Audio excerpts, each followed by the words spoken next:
ba ditong naging bahagi ka ng ating couples getaway? Sorry, meron po ba?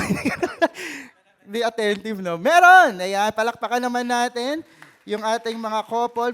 We had like 50 people, o 50 plus na couples na nag-join ng ating couples getaway. At habang silang ay sayang-saya sa kanila, ako ay nagngingit-ngit sa inggit. Well, hanggang ngayon wala pa ding bebe. Joke lang. Ayan, so we are encouraging you to join our next couples getaway. Kailan kaya? In the next 5 years? I don't know. 3 years? Pero ang amazing talaga looking at these people being yung kanilang relationship being founded at the center, with God in the center. Amen? So, medyo shift na po tayo ng gears. 122 days na lang, Pasko na! Napakabilis. Parang konti lang na-excite. Parang, gastos na naman. Okay, konting tulog na lang. Makikita na naman natin si Jose Marichan, si Mariah Carey, at si Kelly Clarkson. Yan, because it's Christmas time around the corner. And by the way, ako po pala si Benj. Baka nagulat kayo, sino ba yung ano? One of the campus missionaries po natin here at Victory May Kawayan. By the way, the reason why I am here at hindi si Kuya Eric ang kasi magkamukha naman kami. Feeling, mas pogi ako ng konti. Hindi, joke. Brother, palakas po ng konti. Bingi na yata ako eh. Kakaakyat ng Baguio. Okay, tawag dito, medyo serious bigla eh. No? Si Kuya Eric po ay na-confine dahil siya ay nagkaroon ng dengue. Yeah. So let's continue to pray for him. For his speedy recovery. By the way, the last balita that I heard, he's getting fine. Yeah, praise God. So patuloy lang po nating ipag-pray si Pastor Eric para po next week, siya na po ulit ang inyong makita. Yeah. Sige, pwede ba pag-pray na natin siya now? Sige, let's close our eyes. Lord, we thank you, God, for today. Nagpapasalamat kami for this wonderful week that you have given us.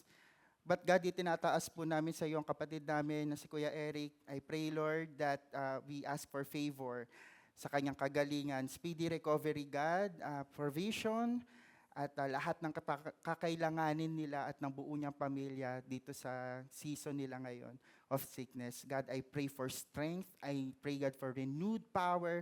God, at wag mong hayaan na malunod siya, God, ng lies of the enemies, that whatever's happening in their family is something else. But God, mapapatunayan niya that in this storm in their life, ikaw, Panginoon, ang magtatawid sa kanila. Maraming salamat, God. Tunay kang tapat. In Jesus' name, amen. Amen. Sige po. Yes, we are closing our series, Love the City. And sino po dito, you appreciate our series? Actually, nag-start pa lang ng COD, naalala nyo, yung Call of Duty. Yan, simula Call of Duty, tumawid ng Love the City. Ako personally, sobrang gustong-gusto ko siya kasi we've talked about social responsibility. Tama? We talk about social responsibility and I believe that that is what the church is all about. Hindi lang tayo more than just being touched sa mga sermons na naririnig natin na parang, oy, nakaka-bless naman, thank you Lord. More than just being touched sa mga sermons na naririnig natin, we put action to it.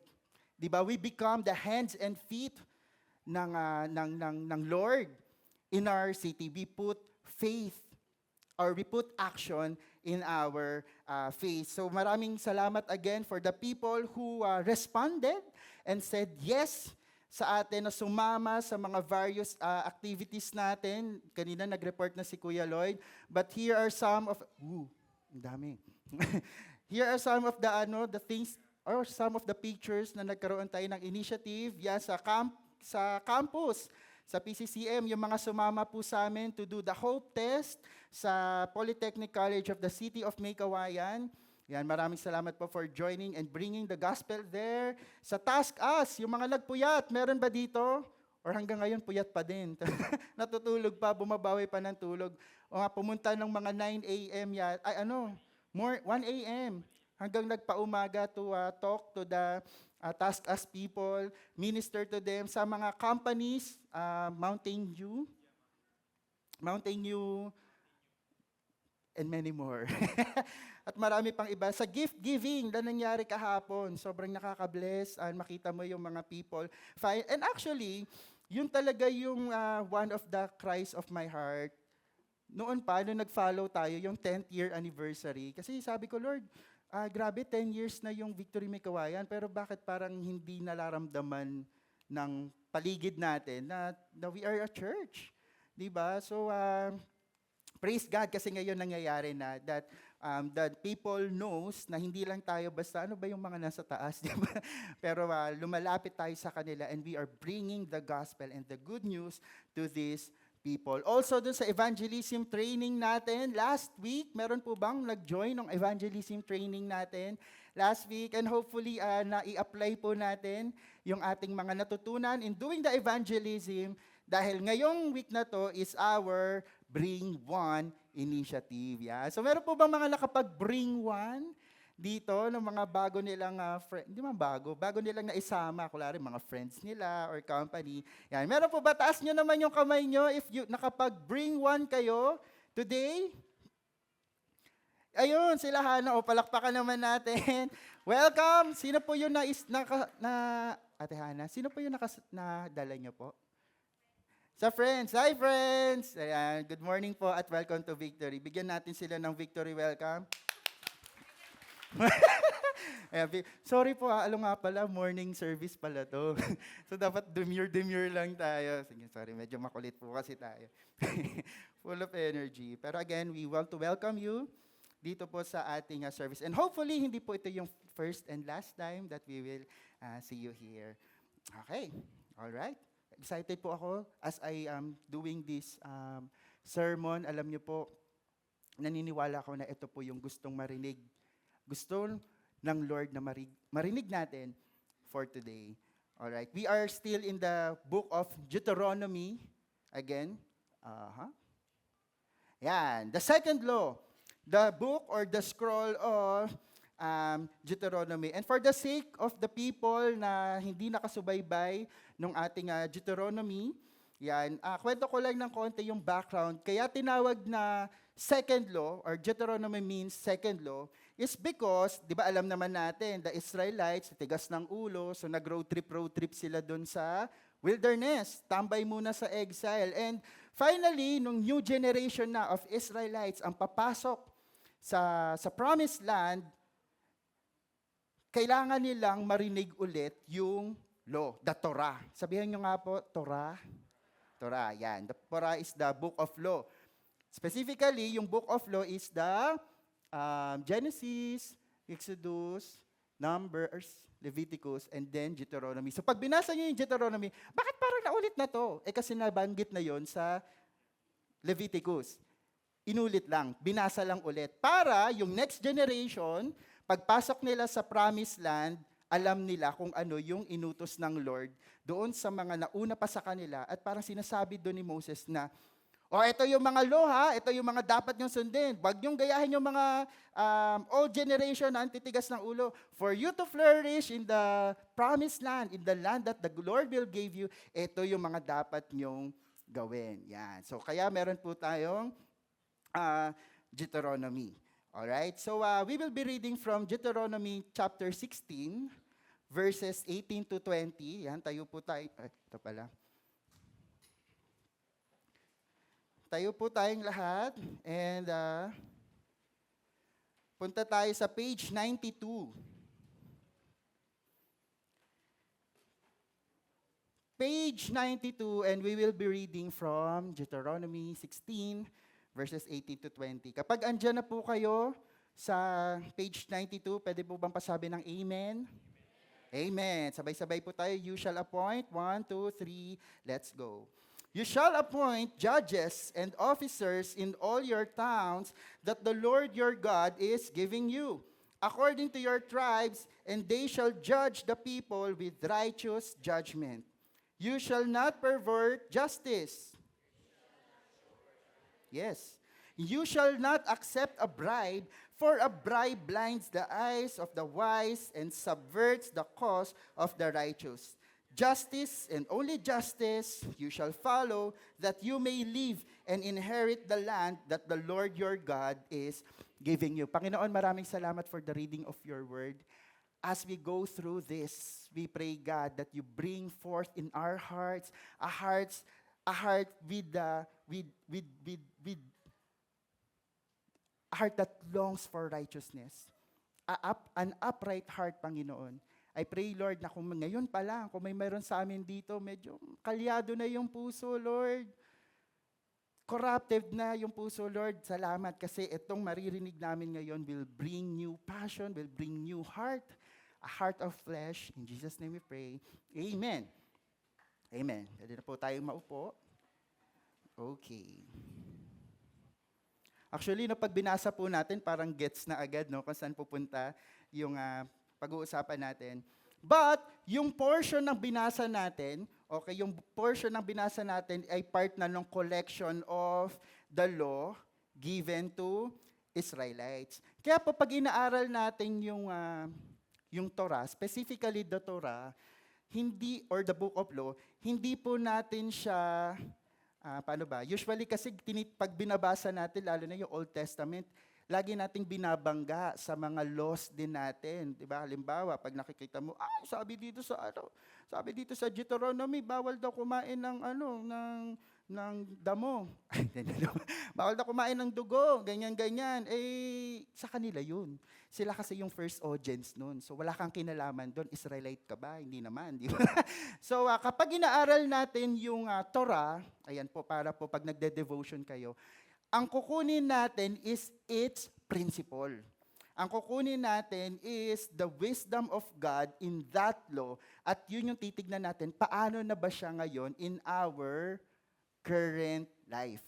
Okay? So, hindi po natin pinagko-compare, ay bakit ganito? Ay bakit sabi ganun? Pwede mag-asawa ulit. Ay bakit ganun? Okay, hindi po ganun yon. That is for them. Iba po yung para sa atin. Ang kukunin natin, ang i-juice out natin is the principle that the Lord is telling us or teaching us in this passage. Sa binasa natin sa Deuteronomy chapter 16, verses 18 to 20, one of the major principle na pwede po nating makuha is this.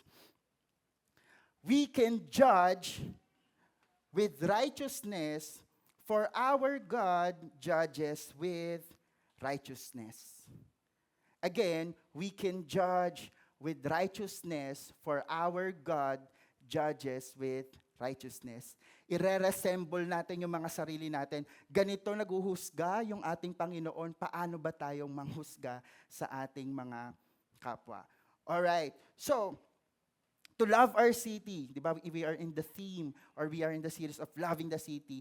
Kapag po sinabing minamahal natin yung ating bayan o yung ating syudad, hindi lang yun natatapos, hindi lang natatapos yung participation natin sa basta, sige, sabi, love the city, tulong ako. Ay sabi, magpunta daw, mag-give gifts. Ay sabi daw, magtulong sa campus. That's all great and maraming salamat again for joining us, pero hindi doon natatapos, okay, ang loving the city. But God is also gave us the call to righteous judgment. Excuse me.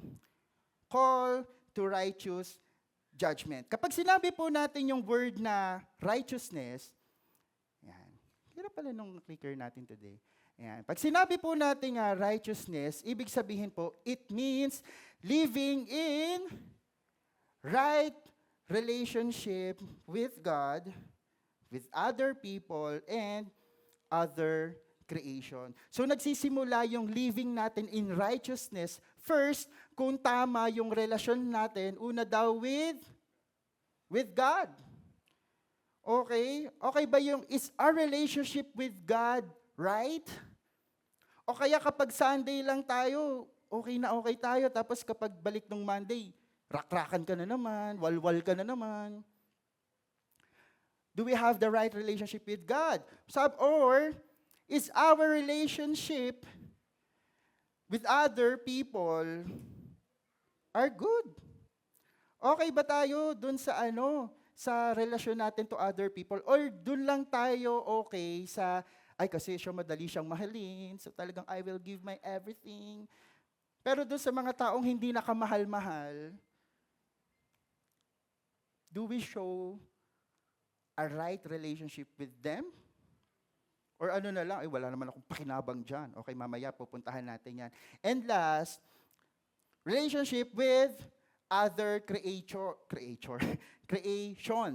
Okay, creation sa nature, sa animals, are we also have that right relationship? Or tayo ba yung nauunang nagtatapon, nag-animal cruelty? So, pag tinignan po talaga natin, no, umpisa parang, Lord, parang hirap namang i-achieve.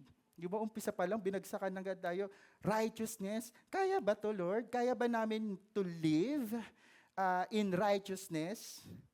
Amen. Sino po dito honestly with all heads up high? Talagang tigas ng mukha mo. Kaya mong sabihin na ako ay talagang righteous. Kaya kong mag-live in righteousness. Wala. Kasi kahit ako hindi ko kaya. Mahirap talaga, pero babalikan ko yan mamaya. Okay? Kasi i-redeem tayo ng Lord about that. Sige, balik tayo. Sabi dun sa verse na binasa natin, you shall appoint judges and officers in all your towns that the Lord your God is giving you according to your tribes, and shall judge the people with righteous judgment. Alam niyo po ba kung ano yung, di ba sabi dito, they shall judge the people with what? Righteous judgment. Alam niyo po ba kung ano ang pinaka-major na kalaban ng righteousness? Hula po. Starts with letter C.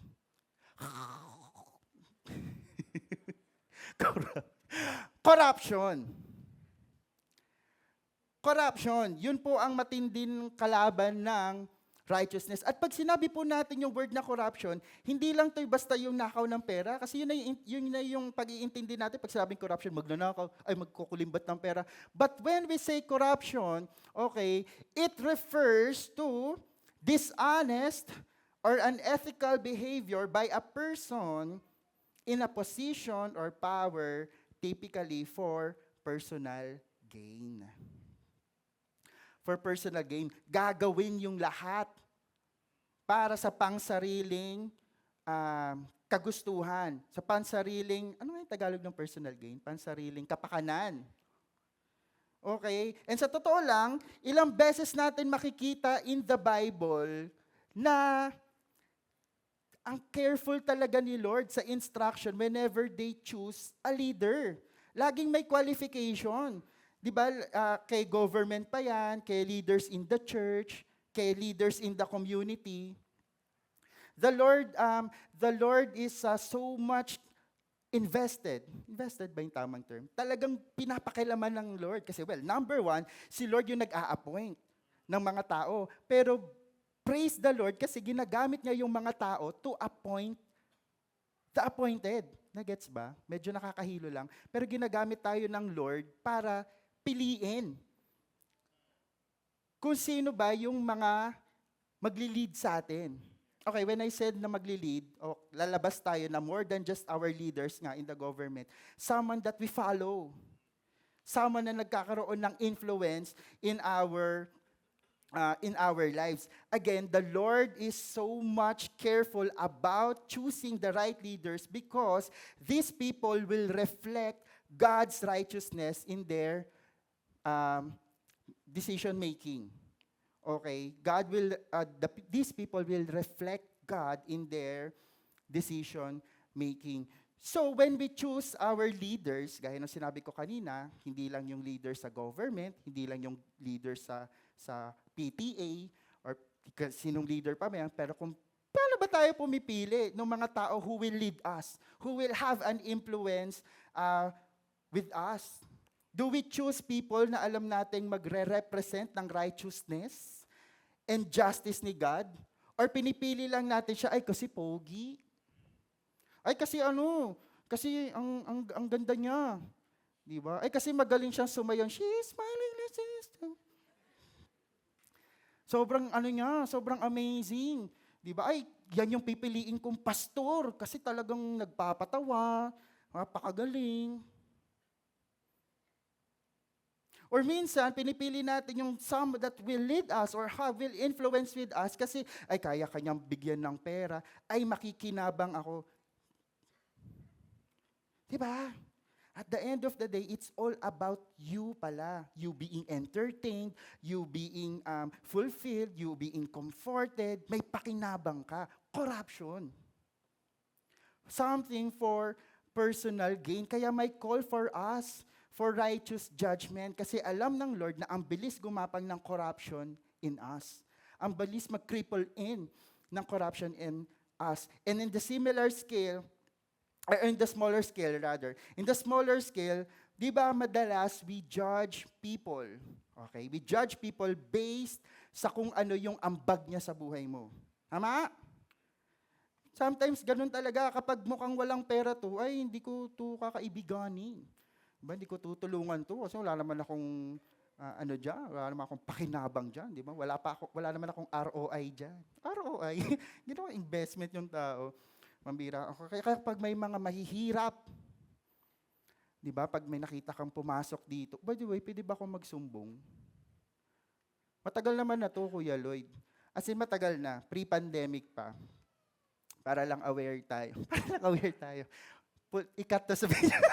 Ikat to sa video. Parang ano pa to pre-pandemic times. Dito ako mismo niyan. Hindi pa ako staff noon, hindi pa ako worker. Tapos, nandito pala ako. Tapos, may pumuntang pulubi ba siya? Parang yung street children na pumasok sa simbahan. Kalimutan ko na kung anong service yun. Umupo dito. Hindi naman, mukha namang hindi manggugulo, yung makikinig lang talaga. Pero, may usher na pumunta sa harap, tapos pinaalis. Grabe talaga, sumama yung loob ko noon. Alam ko, dinakdakan ko yun. Kasi di ba, bakit ganun? Kala ko ba, we are here to proclaim the gospel without partiality. Tapos nakakita ka lang ng madungis na hindi nakaligo. Tapos, ito may siniraan. Hindi, wala akong babanggitin na name. Pero yung mga people na nandyan, hindi kayo yun, Ate Sayam. Yung mga people na katabi ko dyan, grabe talaga yung tingin nila, yung parang, yung diring-diri, grabe nakakadurog ng puso. Kasi wala namang pakinabang sa kanila. Magta-tights ba yun? I don't know. Sana hindi tayo ganun. Natin ganun. Let's judge people without partiality. Ay, grabe, aga-aga nanggigigil ako.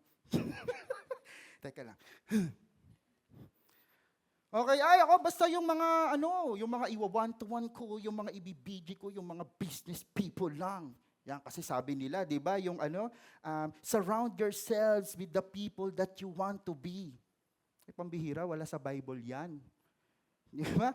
Si Jesus nga, yung mga sinamahan sinners, yung mga sinamahan ni Jesus may sakit, ba't gusto ba maging sinner ni God, ni Jesus? Gusto ba ni Jesus magkaketong? Hindi naman. But He went to these people. Bakit? Kasi meron siya lens of compassion. Yun yung nawawala sa atin ngayon. We are being so comforted ng, sige, upo tayo sa church, ang lamig ng aircon. Pag walang aircon, mainit. Kung init mo dito sa aircon na to, sabay yung tights namin. Pag sobrang lamig naman, taas nga yung aircon, ang lamig naman.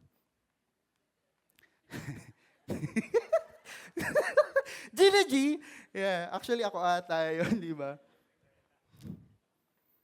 It's all about our comfort, pero pagdating sa taking care or looking after the people na kailangan, those who are marginalized, those who are outcast, wala na, nawawala yung compassion natin. Kaya nga sabi natin, Lord, pag-pray natin, ibalik mo naman, Lord. Ibalik mo yung heart of compassion. Balik tayo sa itsura ng early church. Kasi yun naman yung itsura ng church dapat. Ano yung itsura ng early church? Sabi doon sa Acts 2, latter part, they are united in one spirit, selling their possession and give it to the needy, na wala nang nangangailangan sa kanila. Bakit? Kasi ang minomodel lang nila, si Jesus Christ din naman. Si Jesus Christ na sobrang yaman, literally, because He is the King of the King of Kings and the Lord of Lords, and yet humbled Himself in the form of servant. Sabi yan sa Philippians. and died on the cross for us. Grabe yung self-denial. Grabe yung self-sacrifice. Yun lang din naman yung ginagaya nila. Kaso ngayon, as the century goes by, as time goes by, paiba na lang paiba yung church. Dapat posturang-postura ka. Payamanan tayo, pabonggahan ng VG, dito kami pupunta sa ganito. Wala pong masama doon. Pero ang sinasabi ko lang, baka nami-miss out na natin kung ano yung tawag ng Panginoon sa mga simbahan. And that is to be the hands and feet of God in this city. In this city na nga lang. May kawayan na lang. Amen. Okay, again, hindi po ako galit. Papaliwanag lang. Okay. Again, sometimes we forget that we are called Christians in the first place because we are to follow the ways of Jesus. Yun po yun. Kaya po tayo tinawag na Kristiyano ay hindi lang para sabihin, ay, taga-victory ka, mag-40-year celebration ka sa MOA. Hindi. Kristiyano ka kasi, ang sinusunod mo, ang gagayahin mo, si Lord. Hindi si Benj, hindi si pastor, hindi yung leader mo, hindi yung song leader. Si Jesus talaga. Wala nang iba. Amen. Palakpakan natin si Lord. Okay. My prayer po, prayer natin is that akapin natin yung tawag ng Lord. Akapin natin yung tawag ni God sa atin to be or to judge righteously. Oh, by the way, medyo segue ako. Naalala niyo yung passage in the Bible na, ano nga yun, kuya, sang makikita yung may siksik, liglig, umaapaw. Di ba, alam niyo yon? Yung sa Bible, kine-claim natin yan. Kapag magta-tithes tayo, magta-tithes ako ng todo-todo kasi babalik yan sa akin, siksik, liklig at umaapaw. Di ba? Ano yan yung ano yun? Ano yung English nun, kuya? Baka kasi mga English people kayo eh. Ano yung English nun? Siksik, siksik, press down, shake it. O basta yun, parang mas gamit ating siksik, liklig at umaapaw. And we thought that talks about blessing. Ay, hindi po. It talks about judgment. Judging people. Sabi doon, kapag nanghusga ka ng tao, ang balik ni Lord sa'yo kapag hinusgahan ka niya, siksik, liklig, umaapaw. Boss, lagot ka. Yari tayo. Yun yung original context ng kaya wag tayong claim. Ay, pagpapalain ako nila. Totoo naman, pagpapalain ka ni Lord. Pero yung siksik, liglig at umaapaw na, it talks about judgment. So when we give judgment to the people, when we wrongly judge people, asahan mo, ang balik sa iyo ng judgment ng Lord, again, siksik, liglig, at umaapaw. Amen. Ayaw natin nun. Okay? So dahil ayaw natin ng mga ganung bagay, ano ba yung dapat natin gawin? We judge righteously. Pero, paano ba gawin yun? How to judge righteously? And praise God kasi hindi niya naman iniwanan yung mga Israelites na, okay Lord, hindi kami to judge harshly to the people. By the way, nung time nila, very uso yung judging na yan kasi ang usapan sa kanila lagi, tribes. Diba? Ay kami Israelites. So kung may mga foreigner, agad to, i-judge nila, ay, baka makasalanan yan. O kaya kapag may widow, yan, ay, wala nang silbi sa lipunan yan, mga na yan, wala nang ambag. Kulari may ketong, i-judge nila yon. Kaya talagang the Lord is telling them, tigilan nyo yan, tigilan nyo yung kaka-judge sa isa't isa. Okay, but show judgment with righteousness. Okay, so how to judge righteously? Praise God again, kasi tinuro din naman ni God kung paano ginagawa yon. Verse 19, sabi doon, you shall not pervert justice. You shall not show partiality and shall not accept a bribe, for a bribe blinds eyes of the wise and subverts the cause of the righteousness. Sabi doon, we do not show partiality. Lalo na if bias talaga, pag bias talaga natin, medyo nabubulagan na tayo Ilang beses na po ba tayong nabulag or naloko nung biases natin? Okay. Total naman, kanina pa ako gigil. Kuya Eman, wag mo na lang siguro i-upload tong preaching. Hindi ko papagalitan ako ng victory. Okay.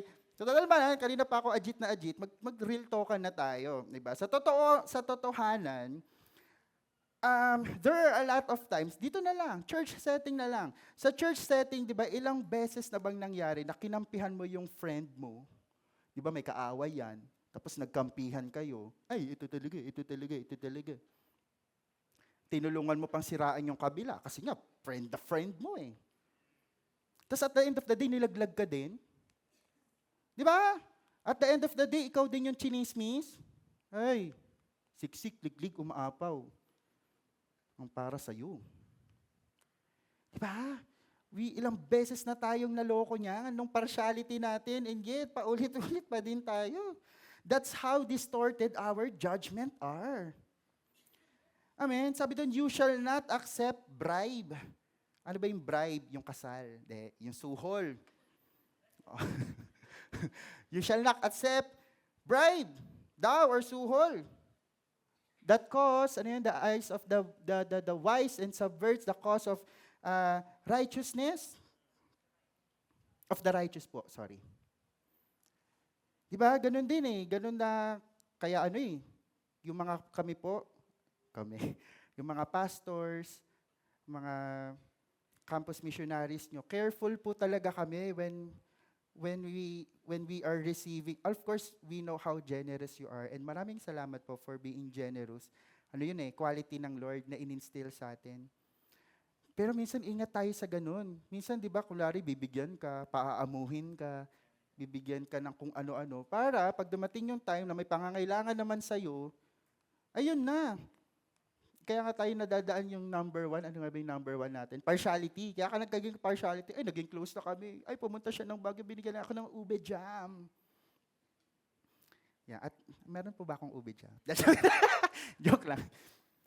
Di ba? Kaya sinasabi na, ingat kayo sa pag-receive ng mga ganyan, kung laring bine-bless ka, pero yun pala merong, pag nagkagipitan na, yun. I think yun yung tamang term, yun, pag nagkagipitan na, pag naggawa na ng kalokohan, ina-expect nila, dadamayan mo sila and everything. Wag ganon. Sabi ni God kay Moses, sabi mo sa tao, sa Israelites, wag ganon. Do not pervert justice. And actually, ganyan-ganyan nga yung mga Israelites. Ilang beses nga nilang iniiwan si God. Kasi uutuin sila nung mga, Assyrian ba or Babylonian? Una yung Babylon. Sabi, okay itong gods namin, ganyan. Sila naman, worship. Nung binasag na ni Lord, pinakita ni Lord, mas magaling ako, balik sila kay Lord, sorry. Dumating yung Assyria, ito mas better yung mga gods namin. Lahat ng gusto niyo matutunan. Hanggang sa dumating sa Persia. Ay, nako. Paulit-ulit lang. Kaya again, tambay sila sa Excel eh. Kasi kailangan nilang matutunan. Boss, gising.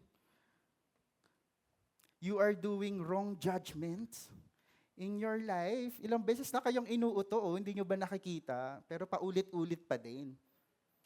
Paulit-ulit pa din bumabalik doon sa kung saan ka pinulot ng Lord. So, we become careful. We become careful on our judgment. Right decision. Making right decisions. Again, di ba sabi ko kanina, tinawag ni Lord yung mga people who will lead. Tinawag tayo ng Lord. Ikaw din, yung katabi mo. Tayong lahat, tinawag din tayo ng Lord to lead, to right and make decision, to make a right judgment. The Lord has called us to represent Him in our wise decision, in our right judgment. Kaya po ang bigat po ng pagiging Kristiyano. Kaya totoo po yung yung kanta, sino po bang pinakamatanda din? Pinakamatanda. Diba sabi doon, ang buhay Kristiyano ay hindi, ano yun? Sige po, everyone!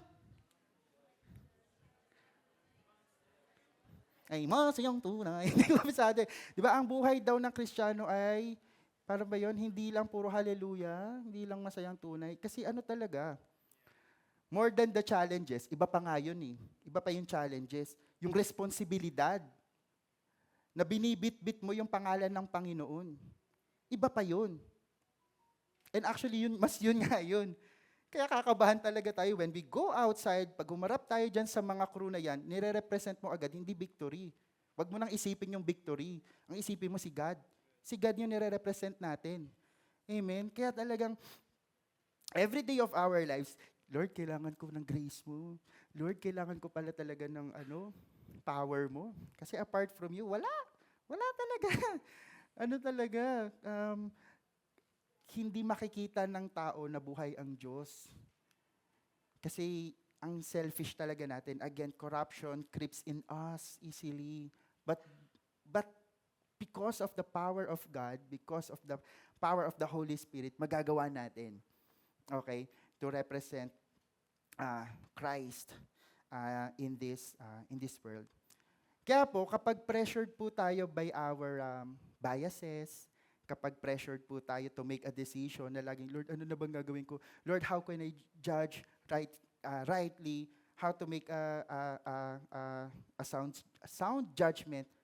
Balik tayo lagi dun sa number one. Ano nga ulit yung number one natin? Our call to make righteous judgment. Iisipin natin lagi yon. Lord, teka lang, ikaw ba yung mapapapurihan dito? Magiging right ba yung relationship ko with other people when I do this? Magiging okay ba or magiging right ba yung decision ko to your creation when I do this? Ang dami. Dami nating iisipin. Pero okay lang yon. Yun po yung masarap sa pagiging Kristiyano. No? Pansinin niyo po, no? Ang daming beses nyo, hindi naman ito yung first time na narinig nyo na ganitong kabigat maging Kristiyano. Pero bakit po tayo nandito pa din? Kasi di ba we love God. Na-enjoy natin. Lord, kahit ang hirap, ilalaban ko to. Kasi at the end of the day, it's not my story. It's not about me. It's not about my family. It's not even anything around us, but it is all about Him. Itong buhay natin, hindi lang to para sa atin. Pero itong buhay natin ay para kay Lord. Amen? Sarap po, no? Sana lagi na lang tayo nasa church. Parang ganun. Ganun talaga yun, no? Pag nasa church ka, parang mapapareflect ka, ay Lord, gagawin ko yan. Pero mamaya, paglabas mo, dyan pa lang sa parting ticket, Ma'am, overtime na po kayo. Ay, may tatak! Meron ako kikwento ko lang. Nawala ko kasi yung ticket ko. Kailan nga ba yun? Last week. Tapos nagmakaawan ako. Victory po ako. Pinakita ko na yung ID ko. Pinakita ko na yung video sa YouTube. Nagpipreach po ako. Mosay, nagbayad ako 500! Ang mahal. Pero sabi ko, Lord, kaysa naman magalit ako dito. Ikaw ikaw yung nire-represent ko So, okay, kahit ito na, ate, oh. Sa pamunuan po. De joke. Okay. Dami natin sinabi. You shall not be partial in judgment. You shall hear the small and the great alike. You shall not be intimidated by anyone. Bakit? For the judgment is God's. At the end of the day, it is God who will judge. Kaya masaktan man tayo doon sa fighting for what is wrong and standing up for what is right, okay lang yun. Sumbong mo na lang kay Lord. Lapit ka na lang kay God. Kasi kung alam mo yung tama yung pinaglalaban mo, at the end of the day, it is God's justice that will prevail. Amen? Yan. And then last, yan, para naman, maga ko ata, no? Ang maganda doon, that as we obey, as we live in righteousness, there's a blessing in it. Yan, the blessing of living and judging righteously. Sabi sa verse 20, justice and only justice you shall follow, that you may live and inherit the land that the Lord your God is giving you. Well, hindi ko po sinasabi that we are after the blessings, ha. Alam naman po natin yan and yun po yung maganda sa atin. Alam natin that it's not about the blessing that we can get when we obey. Pero ganun ka-generous po yung God natin. Ganun po siyang ka-generous that He told these Israelites that if you remain to serve God's justice, the promised land na papasukin nila will flourish. Okay? They will flourish in it. Okay? Kaso, Alam naman natin yung story ng Israelites, they failed to judge righteously. So ang ending, they were casted again outside the promised land. Again, corruption kicks in dahil sa corrupted hearts and corrupted minds. Andiyan na yung lupang pangako, ang saya-saya na, wala ka nang ibang gagawin kundi i-enjoy yon at sundin na lang yung Panginoon, pero dahil ganid ang daming gustong mangyari sa buhay, daming gustong, ang bilis magoyo, bias pa sila mag-judge, lalo na kapag may hirap. Nawala tuloy, di ba? They end up losing the promise. Ang galing, no? Promised land na naging lupa sa paso. Ganyan. Because of this obedience. And gaya ng sinabi ko kanina, and pag pinakinggan natin, no, yung preaching natin today, ang hirap talaga. It's really hard to live a life with right judgment. It's hard to live a life of righteousness. Kasi gaya nung sinabi ko kanina sa inyo, kailangan, ano yan? When we say righteousness, dapat living a right relationship with God, with other people, and with other creation. Kaso dyan nga, nahihirapan talaga tayo, kay God ba lang, kapag medyo maharap na tayo ng challenges ng buhay, medyo pasuko na agad. By the way, segue lang. Okay. Thank you. Tawag dito, segue lang pala ako. Ang saya kanina, no, nung anong tawag doon, kuya? Yung groupings, yung victory group. Sobrang na-appreciate ko si Kuya Sandy, tsaka si Kuya Lito, tsaka si Jed, kasi kami yung magkakagroup kanina. Tapos we are talking about, yung pinag-usapan kanina. Tapos ang saya lang nung sharing of how God impacted, lalo na yung buhay namin before, kasi nagka-sharean kami. Parang kulang nga, no, nung 10 minutes, kasi nagka-sharean kami ng buhay namin dati.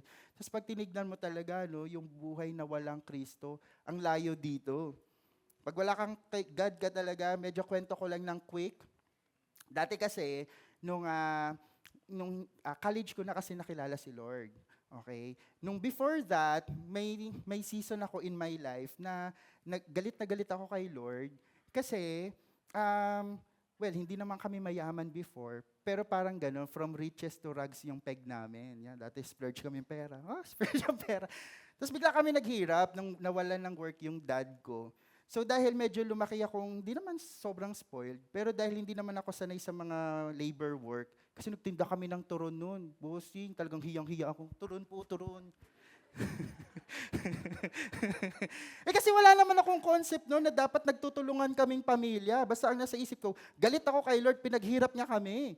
So yung time na yon, high school ako noon, talagang sa demonyo ako nagpe-pray noon. And to mock God, talagang pag ganun ba ako, Satan, buti ka pa na. Legit po yun.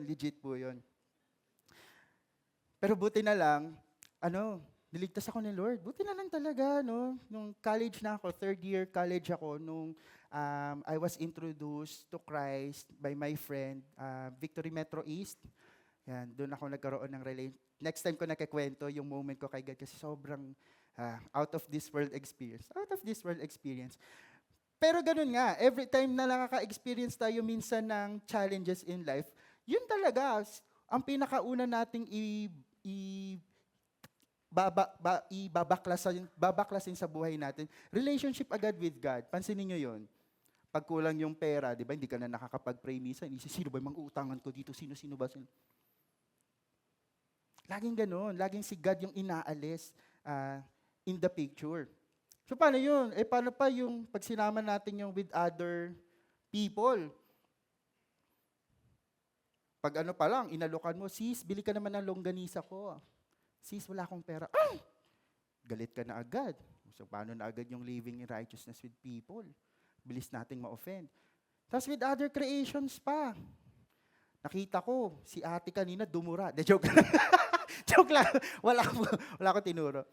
Okay, sa pag-take care pa lang ng kalikasan natin, laglag na agad tayo. So, paano? ano na? Ano na yung future natin? So the bad news is, true and perfect righteousness, sige po nga, basahin po natin, is not the standards is too high. Hindi talaga natin kayang abutin. Diyos ko, selfishness pa lang natin. Ekis na tayo. Ekis na tayong lahat. But, the good news is, eto naman. True righteousness is possible for us, but only through the cleansing of sin by Jesus Christ and the indwelling of the Holy Spirit. Ay, Lord, thank you talaga. Ay, Diyos ko. Kung wala po yung Panginoon, lahat tayo nasa kangkungan. But, we can achieve that righteousness. Posible po. To live a righteous life. Bakit? Dahil sa ginawa ng Panginoong Hesukristo sa iyo. Kaya nga po, excited ako kanina yung sa mga nag-bring one. Baka po may nag-bring one talaga.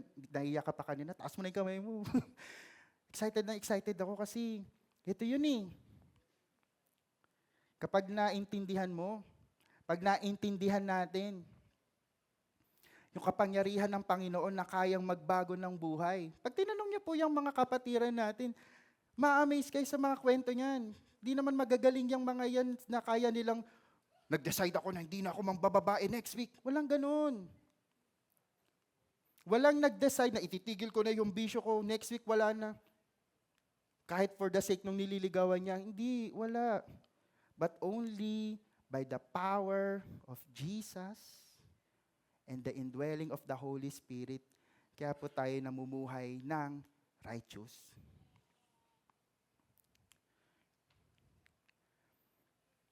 God made Him, Jesus, who had no sin, to be sin for us, so that in Him, we become the righteousness of God.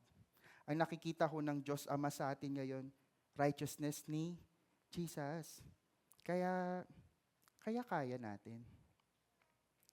E-effort nga lang tayo, pero posible. Lalo na in this world, in this selfish world, in this dying world, na wala nang ibang inisip kundi sarili. Sariling emotion, sariling validation. Yeah. Kailangan ho ng mga Kristiyano na magmamahal hindi lang ng city, pero higit sa lahat magmamahal kay God. Magmamahal to represent God in this world, no matter what the status of the people are. Kaya mukha siyang mahirap, kay mukha siyang makasalanan, kay kung masabi, ka-video kasi. We do not judge people unrighteously, pero we start now to judge people in the lens of compassion. And at the same time, we do right judgment. Yung having a sound mind na, Lord, in every decision that I will make, every judgment that I will make, ikaw yung uunahin ko. Ikaw yung una kong i-consider. My righteousness, right relationship with you, right relationship with other people, and right relationship with other creation. Amen? Sarap po, no? Sarap pong mabasag ng mga puso natin. Lord, bigay natin lahat yung Lord. Pabasag na natin tong mga puso natin. Palitan mo, Lord, ng bago so that when we go outside, dahil ang tunay na loving the city, do not start here, but it will start when you go outside. Nagsisimula po yung pagiging Kristiyano natin, hindi dito sa loob ng simbahan, pero paglabas natin. And my prayer, hindi ko man kayo makilala by name isa-isa. Pero ito, at least the 9 a.m. service, we're what? 100 plus? 200? 200 na magpapakita, buhay ang Diyos. 200 na magpapakita, nagmamahal at tapat ang Panginoon. Through your life. Through our life. Amen? Tawagin po natin yung worship, keyboardist natin. And we will humble ourselves before God. Pikit po tayo, manalangin tayo. God, maraming maraming salamat sa umaga na to that you have given us.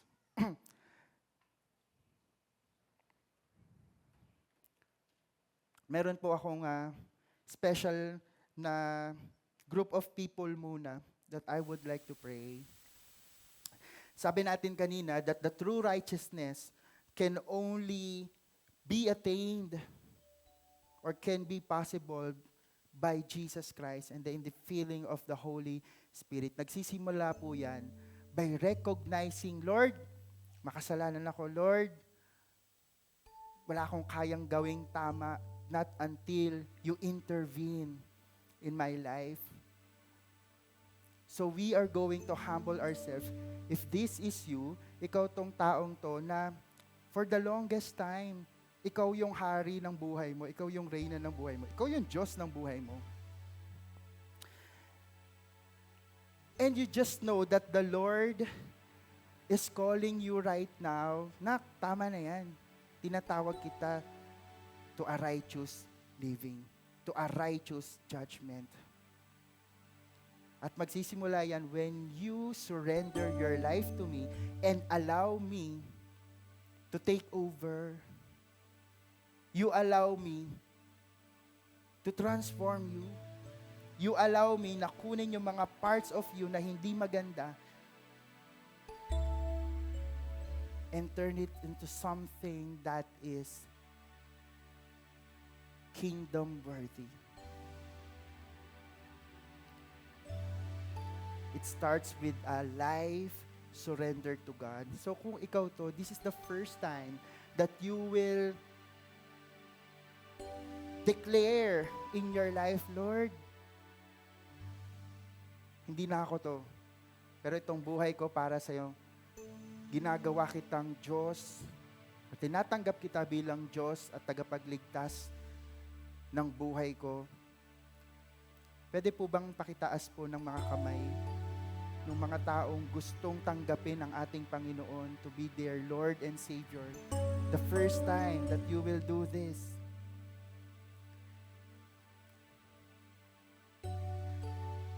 Alam niyo po, I'm going to actually challenge you. Let's not just raise our hands. Tayo po tayo kung tinatanggap niyo po. Yung mga nagtaas po ng kamay, if you are really serious about this, if you are serious on receiving Christ as your Lord and Savior, tayo po kayo. Wag po kayo mahiya. Kung ang kapalit naman nito, buhay na walang hanggan, buhay na merong Panginoon, buhay na merong Diyos sa kanilang buhay. Lord, you are seeing the hands or even itong taong tumayo, Panginoon, to receive you as their Lord and Savior. Salamat, God, because this is the day where they will experience a life, hindi a storm-free, but a storm-proof one because they have you in their lives. Panginoon, maraming salamat. May this day become a day of your fresh encounter with you. Marami pong salamat. In Jesus' name, amen. Palakpakan niyo po yung mga taong nakatayo. Alam niyo po, sabi sa Bible, na kapag may isang kaluluwa ang tumanggap sa ating Panginoon, nagse-celebrate po yung langit. Hindi lang to isa. So party sa langit, oh. Ay, nako, thank you, Lord. Ayan po. Yung mga friends po natin na tumayo, sama lang po kayo kay JM. May kikwento lang siya, mabilis lang po yun. Huwag po kayo ang magalala. Wala pang 5 minutes yun. Ipapaunawa lang po namin sa inyo yung decision that you made. Para hindi lang siya spur of the moment. Yan, leaders pa-assist na lang po siya. And for all of us who stayed here, tayo po tayong lahat, lift up your hands. Lord, maraming salamat, Panginoon. We are lifting our hands as an act of receiving your spirit. Kasi apart from your spirit, Panginoon, we will never and we can never live a life of righteousness. We can never live a life with righteous judgment, Panginoon.